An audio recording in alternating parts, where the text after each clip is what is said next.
of compact fluorescents. Turns out they might be saving you energy, but costing you in other areas.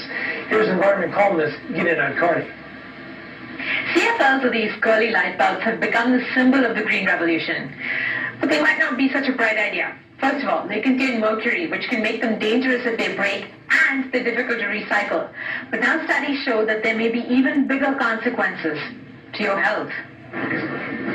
They're nice looking and energy efficient and come highly recommended by, well, your government.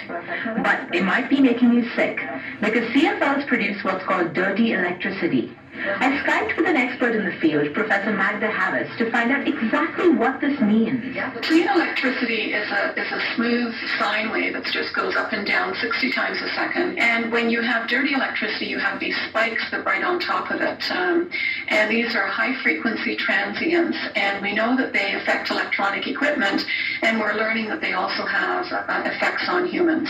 Harris talks about the effects on diabetics.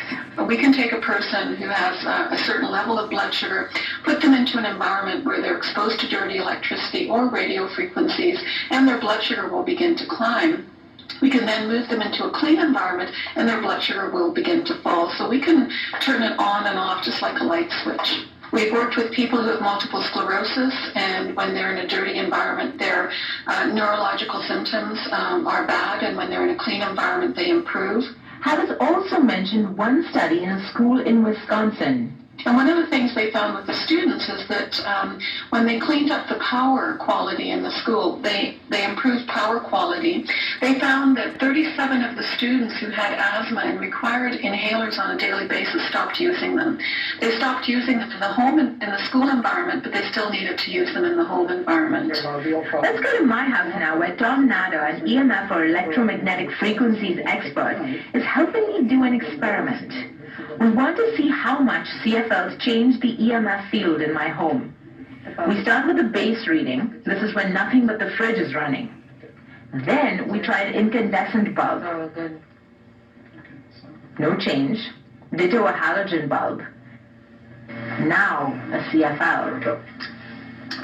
Holy. Even worse, the effect of CFLs is cumulative. So more CFLs equal more dirty electricity. The more CFLs you add throughout your house.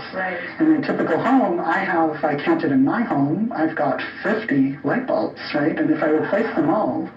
Nader says there are viable options for those looking for safe energy efficiency. For example, a GS filter or a Graham Stetzer filter which cleans the power on your circuit.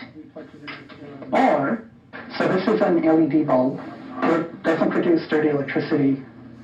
There's no mercury in them.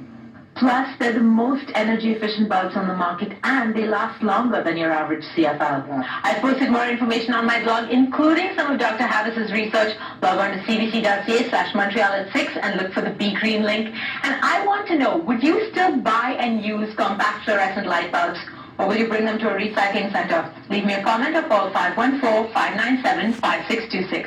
I'm G.I.K. Until next time, be green.